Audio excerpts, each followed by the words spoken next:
What's up, guys and girls? Welcome to a part 1 video of how to ride a motorcycle. So today I'm not going to be going over riding the actual bike.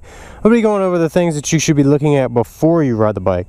So if you're completely new to bikes, you know, there's a lot of things that you need to look over on your bike. Obviously, tire pressure being one of the highest. You don't want to have too low or too high a tire pressure.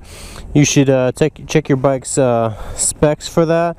Second thing is your chain tension. So your chain should have a little bit of slack, like so, but it shouldn't have to where it's really loose, or if it's really tight where you can barely move it. Definitely don't want that. Most bikes come with a sticker right here. Mine did too, but I took it off. It'll tell you the specs on your chain tension and your tire pressure.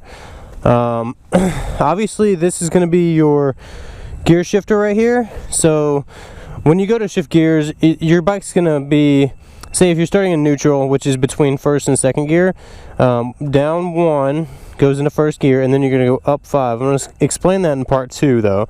So that's your gear shifter. This over here is your rear brake on your right foot. This is your front brake on your right hand, your throttle obviously. Left hand, this is going to be your clutch. If your bike does have a clutch. Most bikes do have a clutch, but there are bikes that are clutchless. So obviously to start your bike, you're just going to turn your key, and typically you're going to have a kill switch right here. You want to have that on, and you'll hear your bike kick on. And then you're going to, for a Suzuki specifically, you're going to have to pull the clutch in to start it, otherwise you can't, it won't start, right? So for Suzuki, you're going to have to pull in the clutch. Most other bikes you don't have to pull in the clutch, you're just going to have to go ahead and push your starter. So pull in clutch, fires right up, you're ready to ride. But there's a few other things you want to do before this. So this is your quick kill switch. I'm just going to show you the basics. This is your kill switch to kill the bike. Okay, that's going to turn it off, or you can turn it off with a key. It doesn't really matter which way you do it. Kickstand, you always want to make sure your kickstand is down, like so, because there are things, little things about riding a bike that can make your life a lot more difficult. So for instance, if you get off your bike and you forget to put down your kickstand, which I've seen this happen, people will drop their bike and usually they'll fall over with the bike because they're not off the bike before the bike starts falling over, right? So you definitely want to make sure your kickstand's down. Another thing, when you're moving your bike, you want to make sure, so if I'm moving my bike like this, my kickstand might get kicked like that, right? And then when you go to let go of the bike, the kickstand's down technically, and the bike's going to fall over. So you want to, like, I'm always kicking my kickstand forward before I put it down. So if I go to move it, and you can hear it right here. See, it just hit, and now my kickstand's back. So you want to push it back. Make sure the kickstand's always all the way forward. Otherwise, you're going to risk dropping your bike. You don't want that.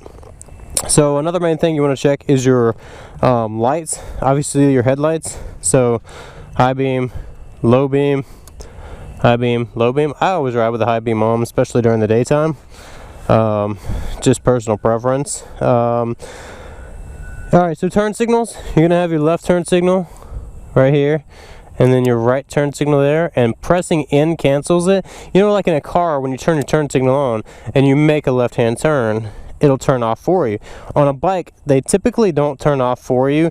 Most bikes don't turn off for you, but you can buy bikes which do turn off automatically. Like I know I rode a Harley Sportster a while back, and that one, it actually turned off for you. So you're gonna have to, so for, just for instance, right turn signal, now it's blinking. Okay, so press straight in and that'll cancel it. Okay, here's your horn. Alright, so to check your lights, you could just hit your hazard lights if your bike has hazard lights, and you can see mine are both flashing here, and in the rear you can see this rear brake light working. Also the front, I already know it works. There's no way for me to reach all the way back here. Oh wait, maybe I can do this with my foot. Oh, I can. That, a lot of yoga, you guys, you can do that too. So these are like just the basics. I'm just trying to go over like little simple things that I've learned over the years of riding that can help you guys. Another big thing is you want to check your oil level before you ride. Obviously right now mine looks like it's empty, but it's not. It's just because it's over on the side, on the kickstand. So if I stand it upright, you're going to be able to see the oil, and you want to definitely check that. Most bikes have an eyeglass that you can see the oil level right here. If your bike doesn't have an eyeglass, then typically the dipstick will be in here. Twist that, pull it out, check your oil level like that. And yeah, most bikes do have an oil indicator, like an eyeglass right there where you can see it. Just trying to think of other things. Obviously, like your fork oil, you want to make sure that's not leaking. Anything like that. You want to maintain your chain.